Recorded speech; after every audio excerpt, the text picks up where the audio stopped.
दोस्तों, कहानी की शुरुआत में जोनाथन नाम का एक लड़का दिखाया जाता है जो कि एक स्टोर में काम करता था। एक दिन उसके पास एक अजीब सा आदमी आता है जो उसे बहुत ही अजीब तरीके से घूर रहा था, लेकिन जोनाथन उस पर ज्यादा ध्यान नहीं देता है। नेचर से जोनाथन एक शर्मीला और इंट्रोवर्ट किस्म का आदमी था जो अकेला अपने माँ बाप से अलग रहा करता था। ना वो किसी से ज्यादा बातें करता है और ना उसके कोई दोस्त हैं। उसे अकेला रहना ज्यादा पसंद था। एक दिन वो अपने स्टोर में सफाई कर रहा था, तभी वही अजीब आदमी जो उसे पहले घूर रहा था वो उसके पास आकर स्टोर का शीशा खटखटाता है और फिर ऐसा करके वो वहां से भाग जाता है। हालांकि जोनाथन को ये देखकर कुछ भी समझ नहीं आया था। रात को अपने घर लौटने पर वो टीवी देख रहा था जिसमें उसे बहुत ही सुंदर लड़की का कमर्शियल एड दिखाई दिया और उस एडवर्टीजमेंट के नीचे उसे एक फोन नंबर भी दिखा। जोनाथन उस नंबर को डायल करता है। दूसरी तरफ से एक लड़की कॉल को पिक करती है और वो अपना नाम डीना बताती है। वो जोनाथन को रात को मिलने को बोलती है। अगले दिन जब जोनाथन अपने काम पे जाता है तो वो काफी खुश नजर आ रहा था। काम खत्म करने के बाद जोनाथन डीना से मिलने को निकल जाता है। वो डीना को उसके बताए हुए एड्रेस से पिक करता है जहाँ पर वो एक घर के बाहर खड़ी थी। वो दोनों एक होटल में खाना खाने जाते हैं। डीना के सामने जोनाथन काफी नर्वस फील कर रहा था। डिनर के बाद वो दोनों जोनाथन के घर जाते हैं जहाँ पे पहले तो जोनाथन उस लड़की का स्केच बनाता है और उसके बाद वो दोनों बैठकर बातें करते हैं। जोनाथन जब अगले दिन सुबह उठकर देखता है तो वो अपने बेड पर अकेला था।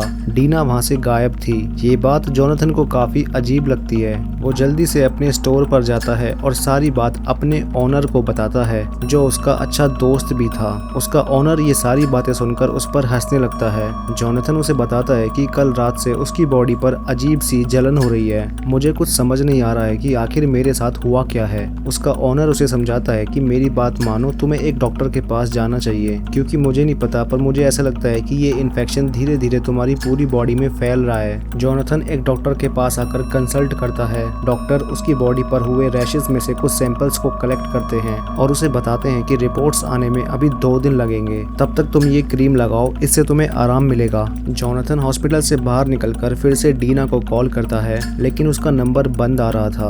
वो उसी एड्रेस पे जाता है जहाँ से उसने डीना को कल रात पिक किया था। वहाँ जाके उसे पता चलता है कि ये तो डीना का घर था ही नहीं क्योंकि वहाँ पर कोई और आदमी था। जोनाथन उसे बताता है कि कल रात मैंने डीना को यहाँ से पिक किया था। जोनाथन को उस आदमी पर यकीन नहीं होता है तो वो खुद उसके घर में झांकने की कोशिश करता है, लेकिन तभी उसे उस घर में कुछ अजीब से लोग बैठे हुए दिखाई देते हैं जो जोनाथन को घूर रहे थे। उन्हें देखकर जोनाथन वहां से निकल जाता है। अपने घर लौटने के बाद वो दोबारा से डीना को कॉल करता है। इस बार डीना का नंबर एक आदमी ने उठाया था। वो आदमी कहता है कि ये किसी डीना का नंबर नहीं है और आगे से यहाँ पर कॉल मत करना। इसके बाद वो फैसला करता है कि वो डीना को उसी होटल में ढूंढेगा जहाँ पर ये लोग डिनर करने गए थे। जोनाथन उसी होटल में चला जाता है। वहाँ जाकर वो नोटिस करता है कि एक लड़की उसकी तरफ घूर रही है। थोड़ी देर बाद जोनाथन को उसके ऑनर की कॉल आती है। वो कहता है कि तुम मुसीबत में फंसने वाले हो, इसलिए जल्दी से मेरे घर आ जाओ। जोनाथन बिना कुछ सोचे समझे उसके घर चला जाता है। वहाँ जाके वो देखता है कि वहाँ पर सब कुछ काफी सुनसान है और वहाँ पर हर तरफ अंधेरा था। घर में अंदर जाने के बाद जोनाथन उसके ऑनर को आवाज लगाता है। तभी एक कमरे से उसे उसके ऑनर की आवाज आती है। जैसे ही वो रूम के अंदर जाता है कोई उस पर हमला कर देता है। अपनी जान बचाने के लिए जोनाथन भी उस पर हमला करता है और उसी टाइम वहाँ पर पुलिस आ जाती है जो जोनाथन को पकड़कर अपने साथ ले जाती है इस जुर्म में कि उसने अपने ओनर के घर में घुसकर उसे मारने की कोशिश की। पुलिस स्टेशन में डॉक्टर भी आता है जिसने जोनाथन का टेस्ट किया था। वो बताता है कि तुम्हारे टेस्ट से हमें कुछ भी पता नहीं चला। इसी के साथ उसे अपने जख्मी ओनर की तस्वीरें भी दिखाई जाती हैं जिसे देखकर जोनाथन कहता है कि ये सब मैंने नहीं किया। इसके बाद जोनाथन के पेरेंट्स और उसके ओनर को बुलाया जाता है। उसका ओनर कहता है कि जोनाथन पहले मेरे घर आया और उसके बाद उसने मुझे मारने की कोशिश की, लेकिन जोनाथन कहता है कि मैंने ऐसा कुछ नहीं किया, उल्टा इसी ने मुझे कॉल करके अपने घर बुलाया था। ये सुनकर उसका ओनर कहता है कि नहीं, जोनाथन झूठ बोल रहा है, मैंने उसे नहीं बुलाया था। जोनाथन के माँ बाप को भी ये लगने लगा था कि जोनाथन अकेला रहकर मेंटली अनस्टेबल हो चुका है, इसीलिए उसे एक अच्छे डॉक्टर की जरूरत है। जोनाथन को अजीब से ख्याल आने लगते हैं। उसे ऐसा लग रहा था कि जैसे उस पर कोई नजर रख रहा है। उसकी बॉडी पर इन्फेक्शन और भी ज्यादा फैलने लगा था। अगली सुबह जोनाथन के मॉम मॉम डैड उसे अपने साथ अपने घर ले जाते हैं ताकि वो अपने बेटे का ख्याल रख सकें। मगर जोनाथन उनके साथ नहीं रहना चाहता था। वो अपने अपार्टमेंट में वापस जाने लगता है, लेकिन उसके मॉम डैड उसे समझाते हैं कि देखो आज रात तुम्हें यहीं रुकना होगा। रात को जब वो सो रहा था तो फिर से उसे अजीब से ख्याल आने लगते हैं, जिस वजह से वो नींद से जाग जाता है। उसे अपने घर में एक डरावना साया नजर आता है, जिसे देखकर वो चिल्लाने लगता है। तभी उसके मॉम डैड भी जाग जाते हैं और उसके डैड जबरदस्ती उसे दवाई खिलाकर सोने को बोलते हैं, लेकिन जोनाथन उस दवाई को नहीं खाना चाहता था। वो सबको समझाने की कोशिश कर रहा था कि वो पागल नहीं है, लेकिन तभी वो अपने डैड को मुक्का मार देता है और खिड़की से कूदकर वहां से भाग जाता है। थोड़ी दूर जाने के बाद वो रास्ते में बेहोश हो जाता है। अगली सुबह जैसे तैसे वो एक साइकिल को चुराकर एक गैस स्टेशन पे पहुंच जाता है। वहां पर उसे एक पोस्टर नजर आता है जिसमें उसी लड़की की तस्वीर थी जिसे उसने होटल में देखा था। उस पोस्टर में उस लड़की की डिटेल्स थी, जिसमें लिखा था कि वो लड़की आत्माओं और भूत प्रेतों के बारे में जानती है। जोनाथन उस पोस्टर को निकालकर उस पर लिखे हुए एड्रेस पे चला जाता है, जो एक होटल होता है। होटल के रिसेप्शन पर जाकर जोनाथन उस लड़की के बारे में पूछता है और अपने बारे में सारी बातें बताता है।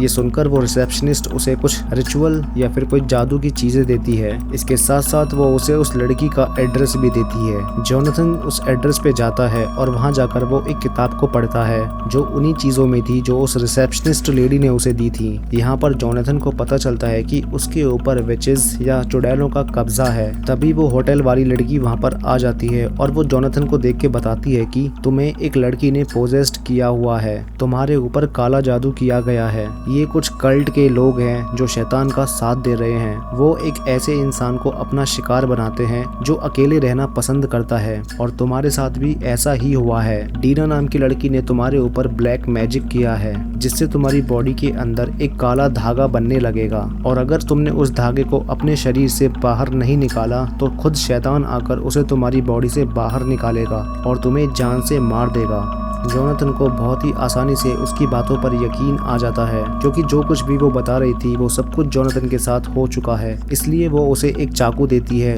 जोनाथन उस चाकू से अपनी बाजू पर एक कट लगाता है और उस काले धागे को खींचकर बाहर निकालने की कोशिश करता है, जिससे उसे काफी दर्द होता है, और इसी दर्द की वजह से उसने उस काले धागे को बाहर नहीं निकाला। इसी दौरान वो बेहोश भी हो जाता है और वो काला धागा वापस से उसके अंदर चला जाता है। सुबह जब जोनाथन को होश आता है तो वो देखता है कि वो अजीब सा आदमी उसी के पास है जो हमने कहानी की स्टार्टिंग में देखा था। जोनाथन को ये देखकर कुछ समझ नहीं आता है कि आखिर वो यहाँ क्या कर रहा है। इसके बाद वो वहाँ से चला जाता है। रास्ते में वो देखता है कि जो आदमी उसे डीना के घर पर मिला था वो कहीं बाहर जा रहा है। इस बात का फायदा उठाकर जोनाथन उस आदमी के घर के अंदर चला जाता है, मगर वहाँ पर भी उसे कुछ नहीं मिला था। तभी उसे ऊपर से कोई आवाज महसूस होती है। जब वो ऊपर जाकर देखता है तो वहाँ पर उसे डीना लेटी हुई दिखाई देती है। डीना की हालत बहुत ज्यादा खराब थी। उसका हाल तो जोनाथन से भी बुरा था। वो उसे एक पेंटिंग की तरफ इशारा करके कुछ समझाने की कोशिश करती है। उस पेंटिंग में ये दिखाया गया था कि शैतान कैसे अपने शिकार को मारता है।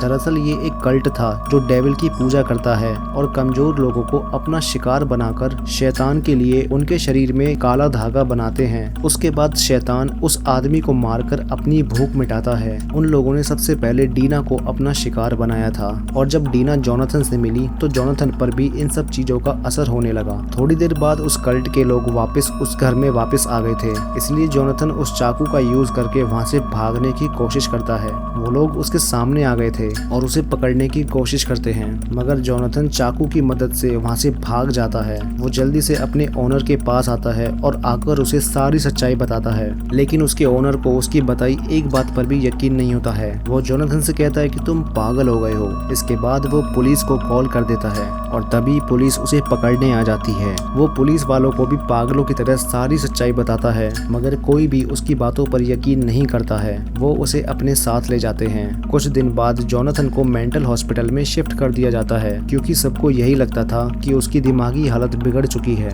दिन ब दिन जोनाथन की हालत और भी ज्यादा बिगड़ने लगती है, क्योंकि उसे पूरे हॉस्पिटल में काले धागे की एक चेन नजर आती थी। वो उसी को देखता हुआ एक कमरे में पहुंच जाता है, जहाँ पर उसे एक आदमी दिखाई देता है जिसने ब्लैक कलर की ड्रेस और ब्लैक कलर की हैट पहनी हुई थी, जो उसी कल्ट का मेंबर था। वो जोनाथन से कहता है कि तुम बहुत जल्द हमारे शैतान के पास जाने वाले हो। ये सुनकर जोनाथन जोर जोर से चिल्लाने लगता है। जब हॉस्पिटल का एक मेंबर उसके पास आता है, लेकिन वहाँ पर जोनाथन के अलावा कोई भी नहीं था, सिर्फ जोनाथन ही था जो अकेले चिल्ला रहा था।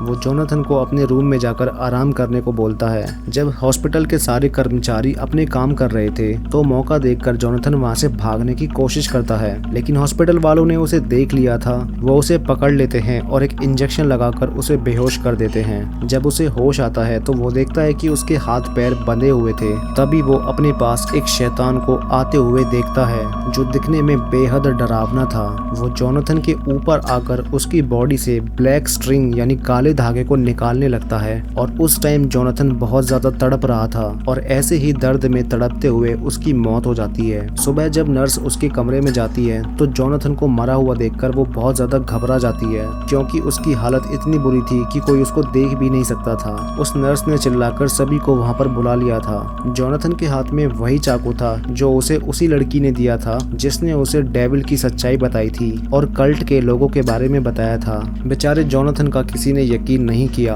और वो बेमौत मारा गया। इसके बाद कहानी में हमें एक और लड़की दिखाई जाती है जो रोड पर खड़ी लिफ्ट मांग रही थी। तभी वहाँ पर गाड़ी आती है और उस गाड़ी में उसी कल्ट के मेंबर थे जिन्होंने डीना के घर पर भी कब्जा किया हुआ था। वो उस लड़की को लिफ्ट दे देते हैं। इसका मतलब उन कल्ट के लोगों का अगला शिकार वो लड़की थी।